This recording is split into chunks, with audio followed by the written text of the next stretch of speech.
guys de-stress? Do you take a hot bath? Maybe you do 30 minutes of cardio? While a hot bath is good for relaxing, and cardio is great exercise, what if I told you it were possible to get both of these benefits and more at the same time?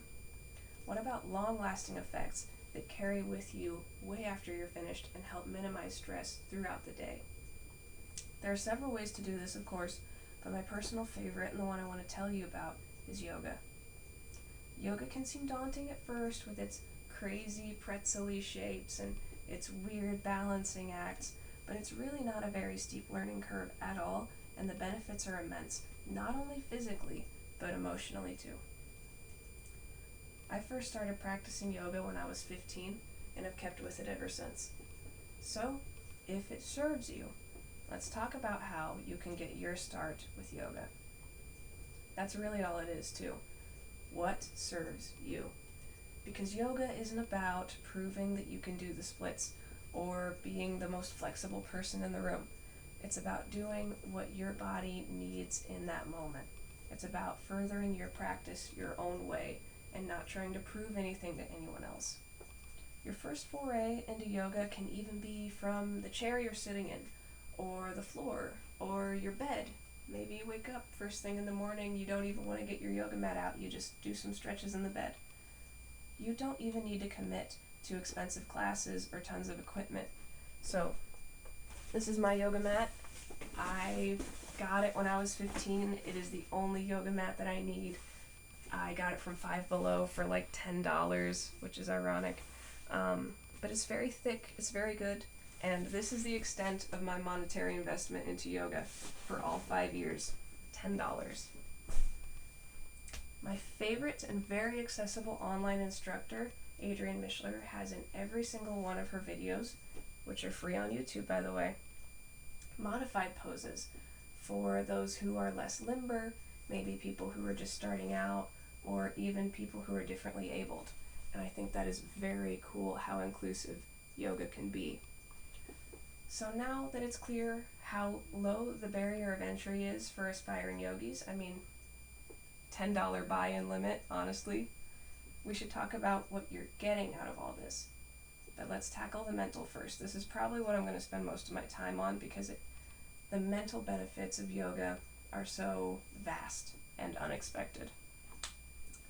There's a really simple equation, and that is yoga equals stretching plus meditation. The benefits of meditation, just on its own, are innumerable. There's an article in the Mayo Clinic that lists many benefits, some being, stress management skills, improved sleep, lowered blood pressure, increased sexual function, and an increased sense of self-awareness. Now I want to talk about that one a little bit more because there's a lot to explain there. If you've never done mindfulness meditation, which is what you're doing when you do yoga, you would expect it to be, sitting cross-legged, closing your eyes, and imagining nothing. Just focusing on nothing for 10 minutes, and that's not the case. What you do when you do mindfulness meditation is you sit and you focus on your bodily sensations.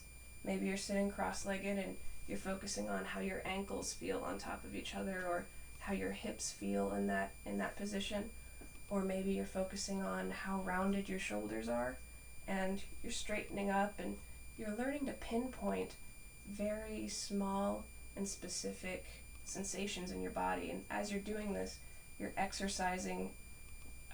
metaphorically exercising a muscle in your brain that's going to help you with your self-recognition and your confidence in your own feelings, your own sensations, your own needs. It's going to help you know yourself better and be more self-assured and more confident in the things you want. One thing about yoga that not a lot of people may be aware of if they haven't tried it is that it's really 50% meditation. It's 50% focusing on your calm and your breathing, your yogic breathing. In an article by Well and Good, it says that the frog pose is the most intense yoga pose you can do. I've illustrated it here. This is a top view. This is a front view. You can see the pain here in the hips and the pain here on the face. Um, if you can do this pose for about a minute straight and maintain your cool, calm, you know, attitude and continue breathing with that yogic breathing, nice slow breaths, that is a very useful pain and anxiety management skill that you're going to utilize outside of your practice. So just to demonstrate this a little further, I want to tell you a story about my life. When I was 15, when I started doing driver's ed, I was a very bad driver, and it scared me so much every day getting into the car with my classmate and my teacher and knowing that their life was in my hands. It scared me so much that I wanted to die. Every single day before driver's ed, I wanted to die more than I wanted to get in that car. It terrified me that badly. And outside of that, I started doing yoga for other reasons, just because I wanted to try it. And I found that it started helping me manage my anxiety. I found that when I was in the car and I was scared, I would get really tense and it would make my driving really bad. But when I forced myself to relax and I forced myself to use my yogic breathing, I was able to kind of go with the flow a little better and drive much better. And it helped me not want to die anymore. And the way this ties into me in current day, I'm still utilizing these techniques as an adult. Recently, I got into the car with somebody driving who was under the influence, and I didn't realize they were under the influence until they started swerving in and out of traffic at 90 miles an hour on the interstate. And I was terrified. I thought, there's a very real possibility that we're going to crash, and we're going to get hurt seriously, very badly. And I remember this little trivia fact. I don't even know if it's true, but it says that drunk people break less bones in collisions because their bodies are more relaxed due to the alcohol. And I tried to get this guy to pull over. He wasn't doing it. And I realized that whether elected or not, I was a passenger on this ride. And I had very limited control. So the only thing I could control was myself. And I made the choice to relax because that was what was going to keep me the safest, as far as I was aware. So I relaxed. I used my yogic breathing. As soon as I thought that, I just kind of went limp and I sat there and I just observed. We all eventually got to our destination safe and sound, but it was a very real possibility that would not have been the case. And I'm very grateful that even though we didn't crash, I had that tool to use to help keep me safe. As a cherry on top of this self-improvement Sunday, let's talk about why your body wants you to do yoga and why I want you to do yoga. So there's the obvious, which I'm going to back up with an article on healthline.com. Strength, flexibility, balance. Those are your big three for yoga. Those are the surface levels for why anyone would want to do yoga.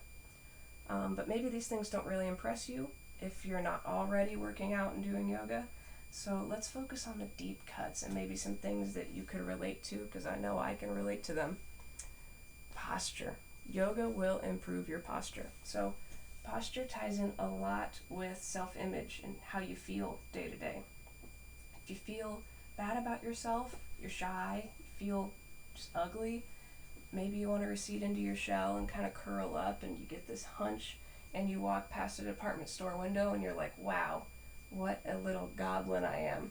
And it makes you feel worse, and it's just a self-feeding cycle. So maybe you do yoga, you improve your posture, you improve your awareness of your own body, and you straighten up a little bit. You walk past that window and you're like, man, I'm looking kind of good today, and you feel better, and you don't want to recede into your shell quite as much. Again, it's a self-feeding cycle. Yoga can also reduce inflammation. I'm talking about the inflammation in arthritis, diabetes, and Crohn's. These can be debilitating diseases, and I'm not saying yoga is going to fix them, but it is an amazing tool to help you cope without medical intervention, and that is very empowering. You can even relieve constipation with yoga.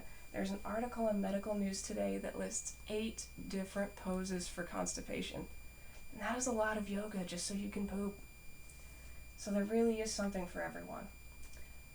The cool thing about yoga is that it doesn't discriminate, not by age, ability, gender, social status, or tax bracket. And that is amazing because we all struggle, and we could all stand to help ourselves a little bit more. Empower yourself to remain calm in dire situations, to be strong and balanced in the face of adversity, and to be the rock you wish you had in those around you. Because when no one else is there for you, the ability to support yourself physically and emotionally could save your life.